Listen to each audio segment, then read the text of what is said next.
I'm happy that our old student, Dr. Ibrahim from Somalia, from Hargeisa, Muhammad Ibrahim.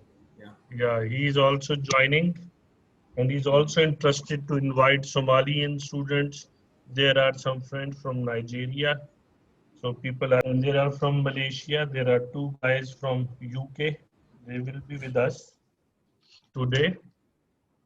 And at the end, we will have a list and email we will share with the speaker so that he know from which countries the people were coming. So let's start. Bismillah ar-Rahman ar-Rahim. With the name of Allah, the most merciful and beneficent. I am Professor Dr. Sayyid Amir Gilani, working as Dean of Faculty of Allied Health Sciences, University of Lahore in Pakistan.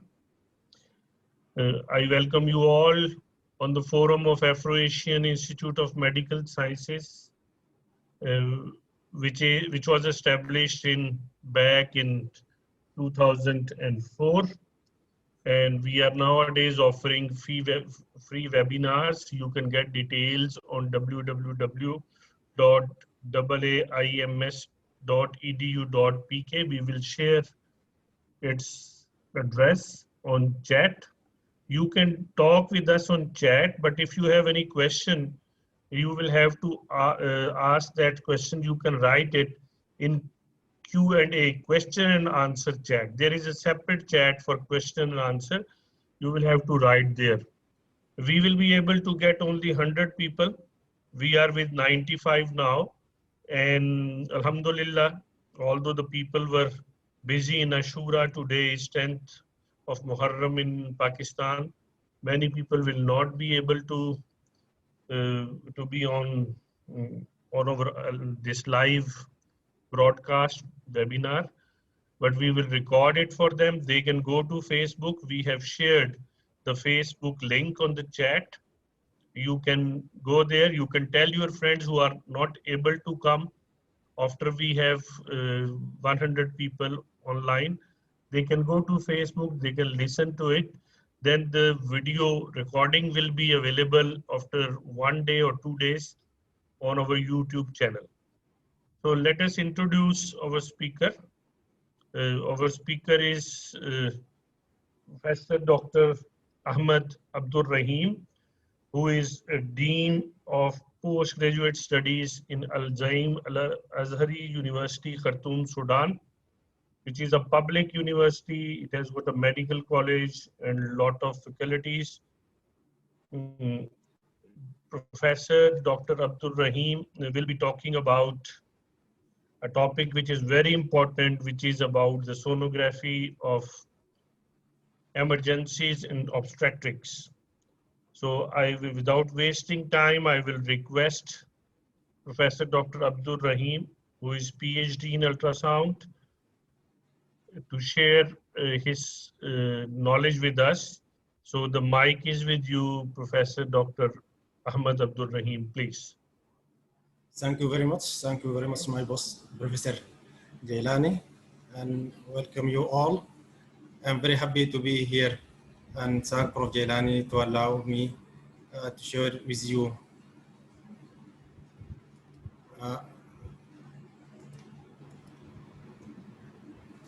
So the topic is ultrasound for obstetrical emergencies. First, we start with first trimester emergency, and the primary goal is to identify an ectopic pregnancy, while essentially to exclude diagnosis of an ectopic pregnancy. The secondary goal of first trimester ultrasound emergency is to detect intrauterine sign of an ectopic pregnancy and estimate the viability of intrauterine pregnancy, and also characterize other causes of pelvic pain, vaginal bleeding. So sonographic detection of free fluid outside of the pelvis. This indicates that there is ectopic pregnancy rupture, mainly when there is accumulation of fluid in hepatorenal pouch. And when the volume of these fluid increase, this is increase the likelihood of rupture ectopic pregnancy. So the main goal of first trimester ultrasound emergency is to identify an intrauterine pregnancy.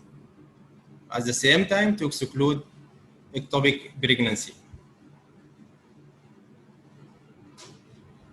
So emergency pelvic sonography is also helpful to diagnose the following condition, for example, pregnancy loss, abortion in different types, multi-pregnancy, pelvic mass, ovarian torsion, gestational trophoblastic disease. So the first thing is ectopic pregnancy, and there is more chance to detect a live embryo with cardiac activity outside the uterus by using TVS, transvaginal sonography. So we can use TVS and transabdominal sonography, and the TVS is far better than transabdominal sonography. So also we can see an extrauterine gestational sac containing yolk sac or embryo outside the uterus, and also this is an reliable sign for diagnosis and ectopic pregnancy. Here we can see the uterus. TVS uterus is empty. This is the endometrium, and we can see in adnexa here is gestational sac with embryo. So this is very reliable sign for diagnosis ectopic pregnancy, and also we can see gestational sac outside the uterus containing only yolk sac, so no embryo seen. This is also significant predictor for diagnosis of ectopic pregnancy. Also, we can see here a gestational sac outside the uterus with yolk sac.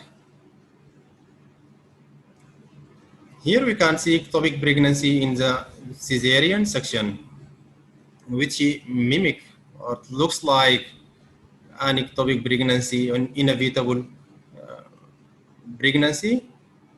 Gestational sac with embryo, so goes down in the cervix, and here is ectopic pregnancy in cesarean section. So by seeing the live embryo outside the uterus, this is about 15 to 20%. We can see it by ultrasound, and also we can see gestational sac with or without yolk sac outside the uterus. So signs of ectopic pregnancy. So we can see free fluid, tuber ring, and complex mass. The most common findings of ectopic pregnancy is a complex mass. You can see a complex mass outside the uterus.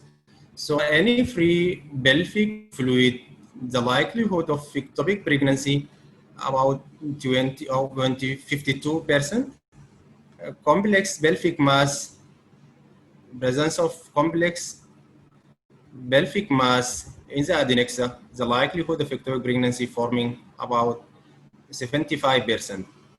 And moderate or large free pelvic fluid, this is more reliable sonographic feature and forming about 86%. And also tuber ring, the specificity or sensitivity of diagnosis of ectopic pregnancy is greater than 95%. Mass and free fluid, mainly if the free fluid is much more fluid and presence in the hepatorenal pouch, the sensitivity about 100%.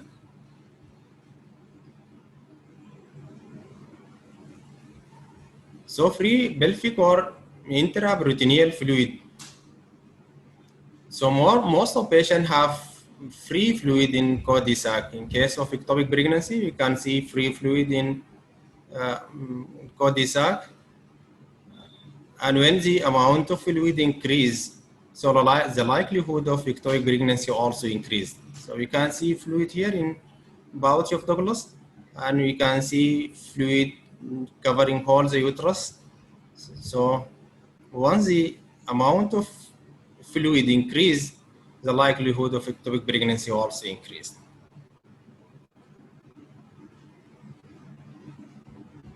Tuber ring, we can see trophoblastic tissue outside the uterus, forming a ring.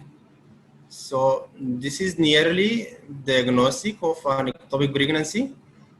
You can see it here outside the uterus. Also, we can see tuber ring here, and we can see empty uterus with small amount of fluid collection, and we can see tuber ring outside the uterus. So it is created by trophoblastic of the ectopic pregnancy surrounding the chorionic sac and is the equivalent of gestational sac. So by time we can see a live embryo inside tuber ring. So it is relatively thick and brightly echogenic around symmetric wall. And when see the tuber ring, the likelihood of ectopic pregnancy is greater than 95%.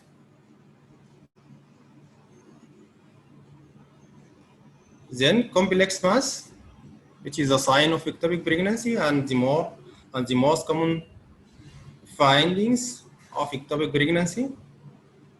Here is a complex mass in the adnexa. Also, we can see cystic areas with solid component in the adnexa, and by using color Doppler, we can see a ring of fire. So high vascularity surrounding the complex mass. So contains mixture of cystic and solid components.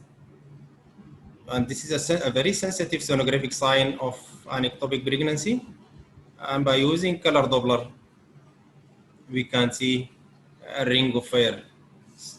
So the problem is this sign or a complex mass can be easily missed due to that the echogenicity of this complex mass is equal to surrounding structure and may be subtle and easily missed.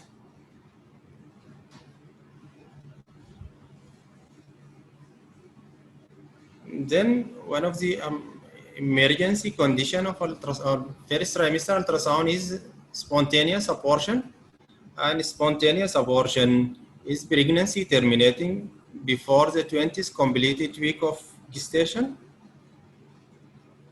Approximately 90% of spontaneous abortion occur in the first trimester of pregnancy, and the cause may be genetic cause or environmental due to infection. For example,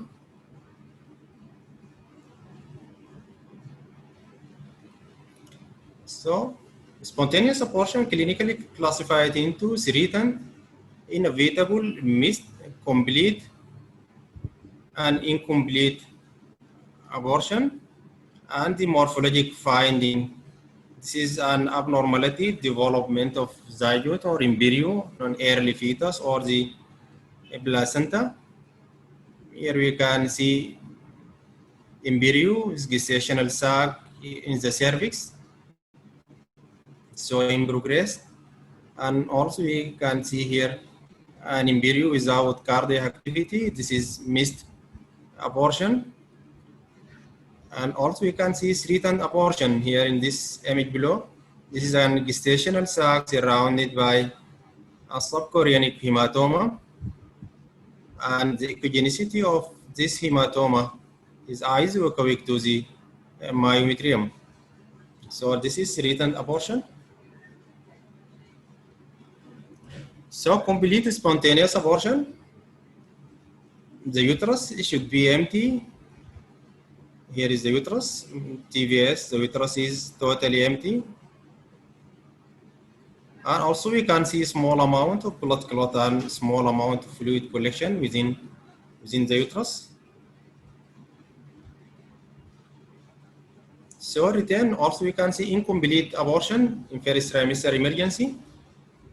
And incomplete abortion, there is a return product of conception, and any material was thickness in the midline of the uterus with greater or equal 10 mm wide after spontaneous abortion. This is called return product of conception. And here you can see return product of conception. Also here by transabdominal ultrasound and transvaginal. And also here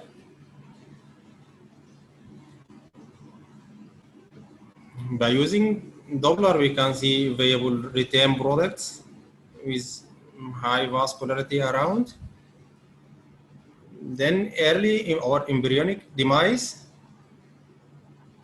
So for the purpose of emergency, beside transvaginal sonography, an empty gestation greater or equal to 20 mm is a good predictor of embryonic demise, and this is referred to blighted ovum.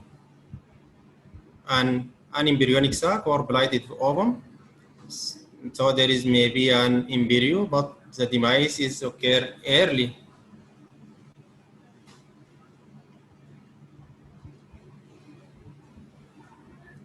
So the good indicator, lack of embryonic cardiac activity.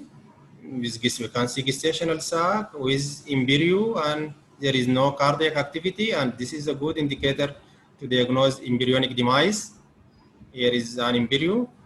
So whenever the embryo length is 5 mm or more, we must see cardiac activity. And if there is no cardiac activity, this is an embryonic demise. You can see here, this is amnion. This is embryo with yolk sac, and there is no cardiac activity.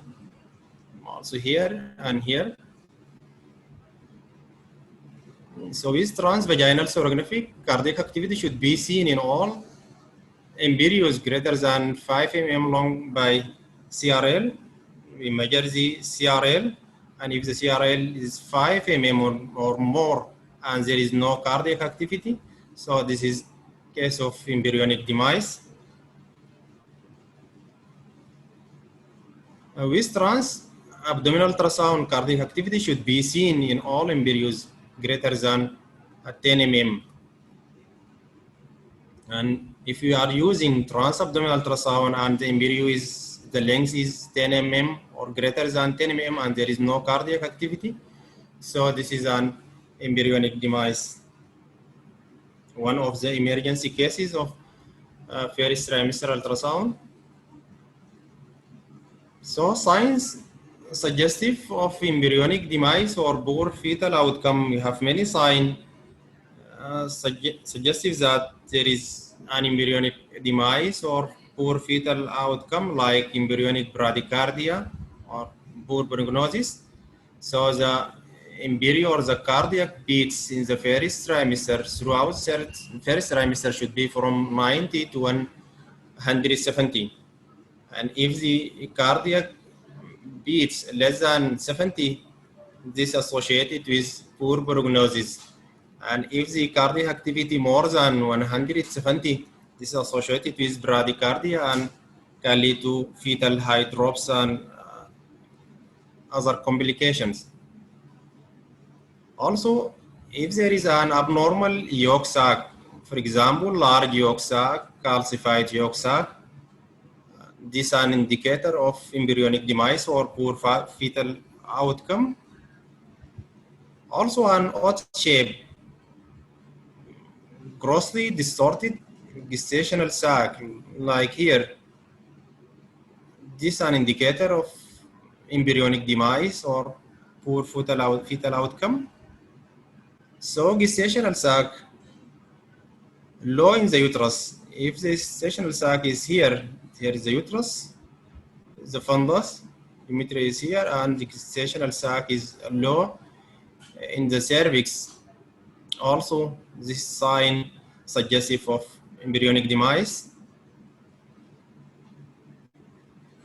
So weakly also poor decidual reaction, very poor decidual reaction or weakly echogenic or thin trophoblastic reaction means less than 2 mm trophoblastic reaction, which supplies a gestational sac. And if it is very thin or less than 2 mm, this is an indicator of embryonic demise or poor fetal outcome. So gestational sac, which is not more than 5 mm, mean sac diameter larger than CRL of the embryo, is probably abnormal. So the variation, the difference between the mean sac diameter and the CRL should be more than 5 mm. And if it is not, so also this is suggestive of embryonic demise or poor fetal outcome. Then subchorionic hemorrhage, one of the emergencies in first trimester, and this is a common findings in late first trimester when there is hemorrhage close to the placenta. So ultrasound for the chorionic membrane and placenta are separated from the decidua vera, the endometrium. Here we can see small amount of bleeding, small amount of hemorrhage just close to the gestational sac. So this is subchorionic hematoma. The sonographic appearance of hematoma depends on the time of hematoma. The hemorrhage may appear hyperechoic or isoechoic relative to placenta with only slight elevation noted. Here we can see echogenic hemorrhage. And this image also here can see hypoechoic one, and by time the hemorrhage become hypoechoic. So by follow-up and over the next week, the blood becomes hypoechoic. We can see here hypoechoic hematoma by time. So the fresh hematoma appear echogenic and by time becomes hypoechoic. Some patient who present with threatened abortion and have subchorionic hemorrhage probably have higher incidence of embryonic demise. Mainly when the amount of hemorrhage is large, so this indicates that the incidence of embryonic demise increases. So those with large subchorionic hemorrhage may have much higher rate of pregnancy loss. Here we can see hemorrhage, subchorionic, and here also. By increasing the amount of hemorrhage, the likelihood of pregnancy loss is increased also. Then gestational trophoblastic disease. In most cases present as benign molar pregnancy, and those with an invasive mole or choriocarcinoma usually have history of molar pregnancy, and this is the appearance of molar pregnancy, snowstorm appearance or grapes. So we have solid material within the uterine cavity with small cystic changes given the appearance of grapes or snowstorm appearance here also. This is the classic sonographic appearance. So in the first trimester, the diagnosis of molar pregnancy is very difficult because of the appearance of molar pregnancy is non-classic, is not classic in first trimester.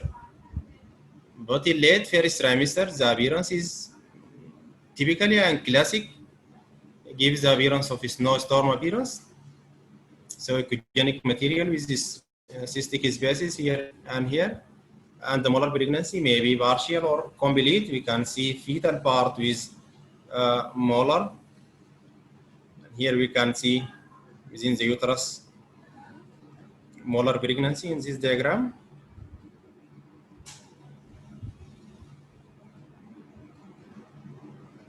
So second and third trimester emergency.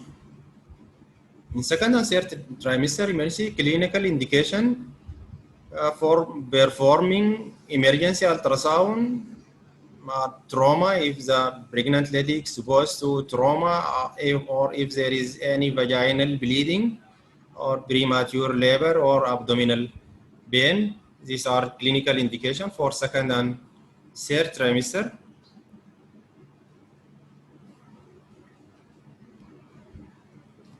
So trauma, we use fast technique or fast examination for patient exposed to trauma to evaluate maternal intra-abdominal hemorrhage, and the main role of fast technique to exclude presence of free fluid or organ laceration, and to diagnose if there is any organ laceration or any free fluid. Here we have urinary bladder, and we have hemorrhage here. So in second and third trimester, emergency, in case of trauma, also we scan the maternal abdomen to exclude accumulation of free fluid and also to diagnose if there is any organ laceration. In addition to scanning the fetus, placenta, amniotic fluid, and if there is any discontinuity of the uterus.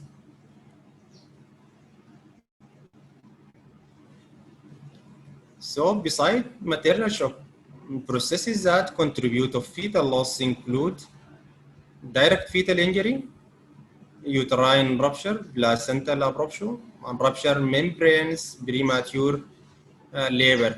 And here we can see in this image, so direct uterine injury, and we can see bulging of the placenta with small amount of fluid collection just here and here. And also we can see amount of fluid in hepatorenal pouch.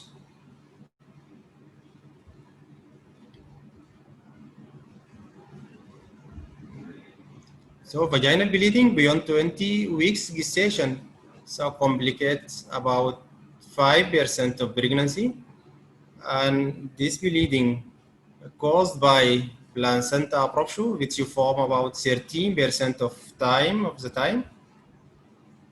Here we can see the placenta. This is fetal head, and here we can see hemorrhage retroplacenta.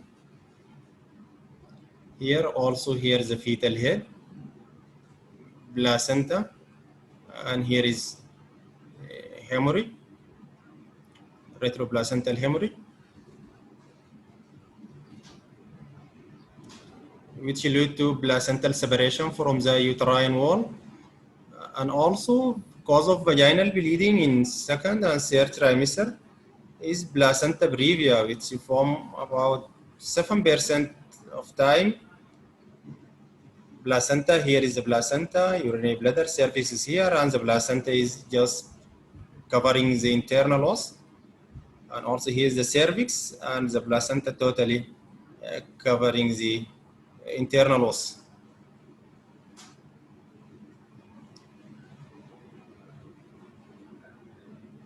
Then pregnancy-induced hypertension, one of the more severe forms of hypertensive disorder during pregnancy is HELLP syndrome.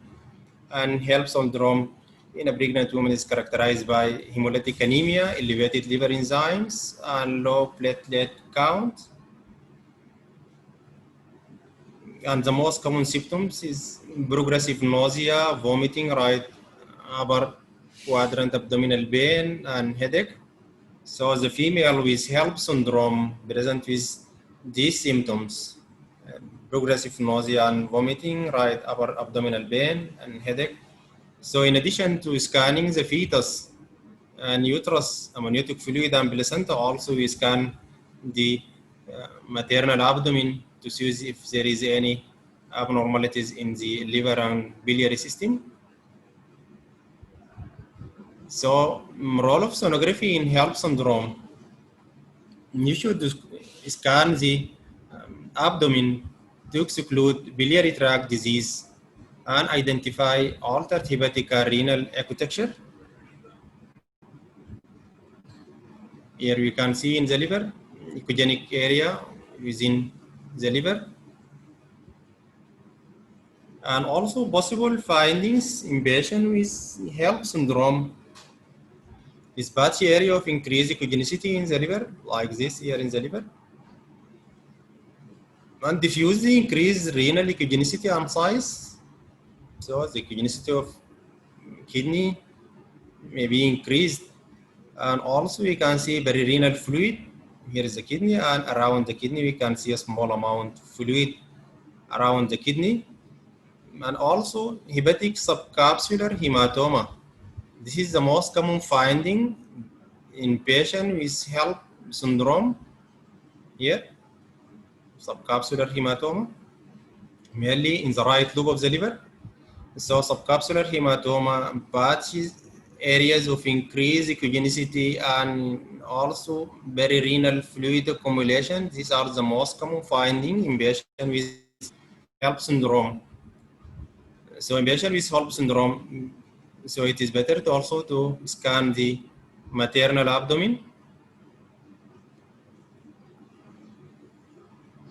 So uterine rupture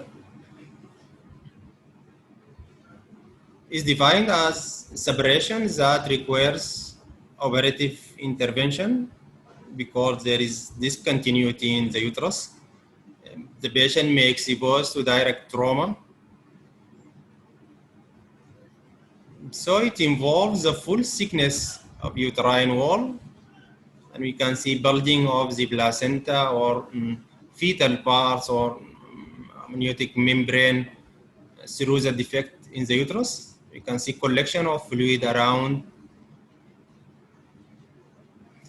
This uterine rupture may occur spontaneously, but is more commonly associated with history of uterine surgery, such like DNC, dilatation and curettage, classical cesarean and or low transverse cesarean section, and myomectomy. With an patient with history of cesarean section or any removal of myoma, the patient at risk of uterine rupture, and also may occur in induction of labor.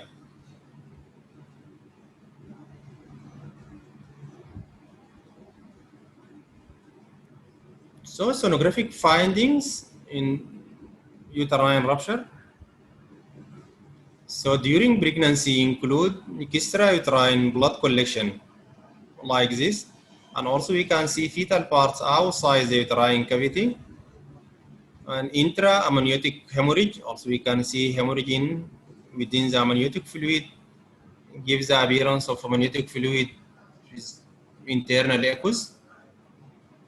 Also focal bulging of membrane through the side of dehiscence. You can see bulging of membrane, or you can see bulging of placenta, like in this case outside the uterus, and also is accumulation of fluid and also accumulation of fluid in hepatorenal pouch.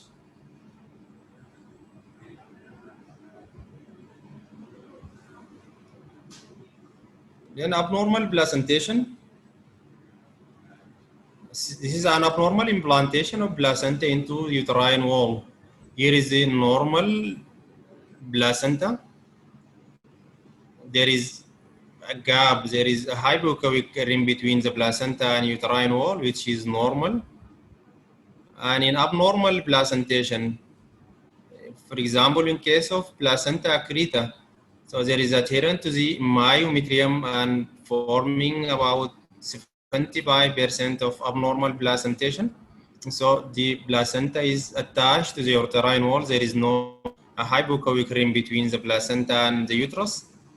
So in creta, in case of placenta in creta, there is invasion of myometrium, and this is form about 18% of abnormal placentation, and also we have placenta bare creta, and in this case the placenta is truly invade the myometrium, like this diagram here is the placenta is truly invade the myometrium, and in accreta the placenta invade the uterus.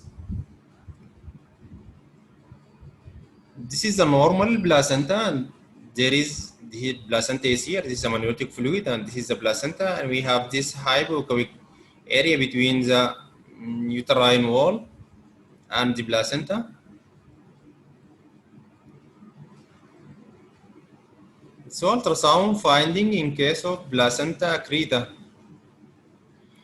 Grayscale findings, there is loss of normally visible retroplacental hypoechoic rim corresponding to the pseudoabasalis and dilated venous vessels on grayscale, and progressive thinning of retroplacental hypoechoic zone on a serial examination by follow-up. We can see this hypoechoic rim decreased in thickness.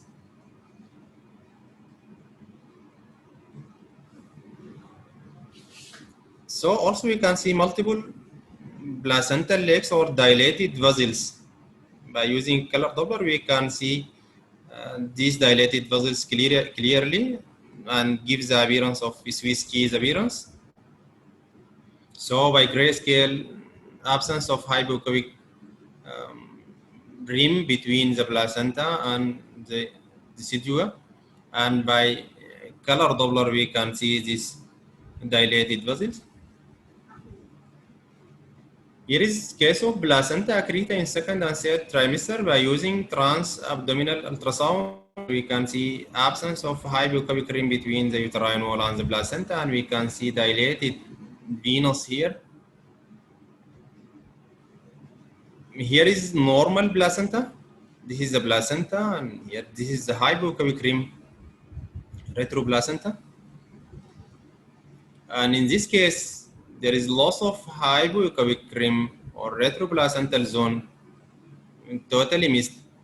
So this indicates that there is abnormal placental attached to the uterine wall.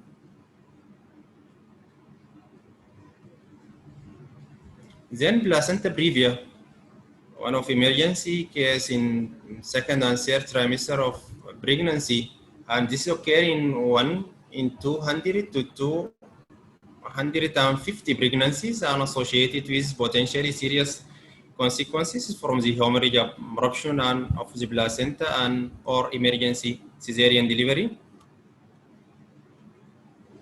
So placental edge with less than 2 centimeters or covering the internal os from 16 weeks. So it is placenta previa needs follow-up, and by follow-up there is a chance of migration of the placenta away from the internal os, and this may resolve with advancing gestational age by placental migration from the lower uterine segment.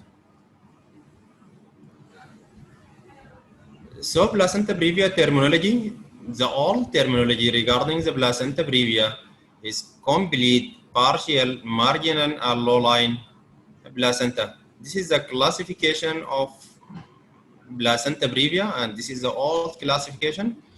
The new classification of placenta previa is all these complete, partial, and marginal placenta called placenta previa. Then we have low-lying placenta. Low-lying, it means the edge of the placenta is within less than 2 centimeters from the internal cervical os. And then normal placenta, in which the edge of the placenta is more than 2 centimeters from the internal os. So this is the new terminology or new classification about placenta previa or new terms. So the old one is complete, partial, marginal, and all three now called placenta previa. And also we have low-lying placenta. And this is the new one. This is approved by International Society of Ultrasound, Obstetric, and Gynecology.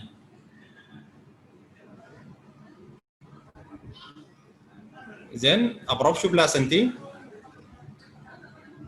or abnormal separation of the placenta occurring after 20 weeks of gestation. So prior to this date, placental separation is considered part of overall process of spontaneous abortion. So prior to 20 weeks, this is a process of spontaneous abortion. And if the separation occurs after 20 weeks, this is an abnormal separation of the placenta, which is called placenta abruption. So the incidence of placental abruption is about 0.5 to 1%. An ultrasound detection rate is about 50%,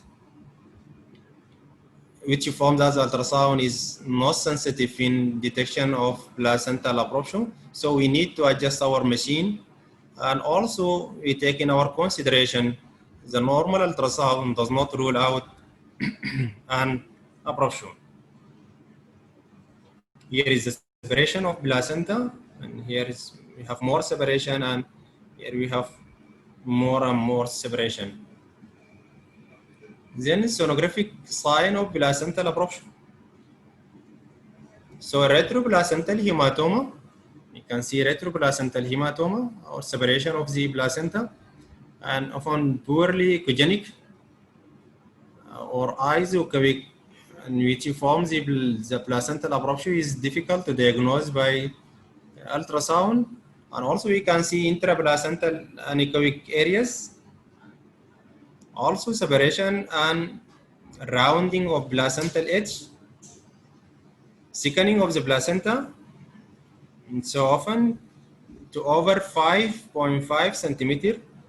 So this indicates that the placenta is thick, and also maybe there is a hematoma adjacent to the placenta.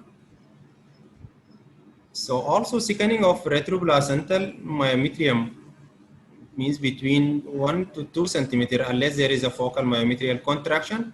Also, we take care about myometrial contraction, which make false positive about thickening of the placenta.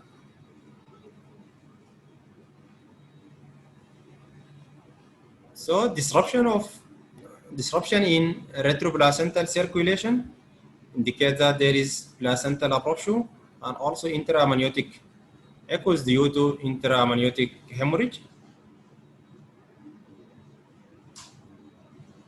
So blood in fetal stomach and intramembranous clot. Here is typical separation of the placenta, and here we can use color Doppler to assess this area. So there is no Doppler signal. So this means that there is just fluid, there is just blood collection or hemorrhage in the retroplacental space. Then placental abruption grading. So we have grade 1, and in grade 1, we have mild abruption, usually marginal in location. Here we have just a small amount of hemorrhage in the edge of the placenta. Also here, this is grade 1 placental abruption. There is a small separation, a small amount of hemorrhage in the edge of the placenta. Grade 1, and in grade 2, this is partial separation, and presentation and prognosis determined by the location of separation. Here we have separation of the placenta in this area. And also here, this is the placenta. And we have hemorrhage here. And almost the hemorrhage here is isocoic to this placenta, which makes the diagnosis of placental abruption is difficult by grayscale ultrasound. And when we have thickening in the placenta, abnormal thickening of the placenta is more than 5.5 centimeter, indicate that there is some hemorrhage in retroplacental area. So placenta is here, and we have this collection of blood in this area. Grade 3 placenta abruption. So this is associated with worsening prognosis, and the hemorrhage is conciliated by the tamponading effect of the placental margin. So here's almost the placenta is totally separated from the uterine wall by this hemorrhage. We can see here in this area. This is a huge hemorrhage in retroplacental area. This is grade 3 complete abruption. Then vasa previa. In vasa previa, in condition in which the vessels is crossing the internal os through the membranes below the presenting fetal part and running over or close approximately, covering the internal cervical os. We can see in grayscale here, two echogenic parallel lines indicate the vessel which is covering the internal cervical os, and by using color Doppler here we can see the vessels which is covering the cervix. So this is case of vasa previa.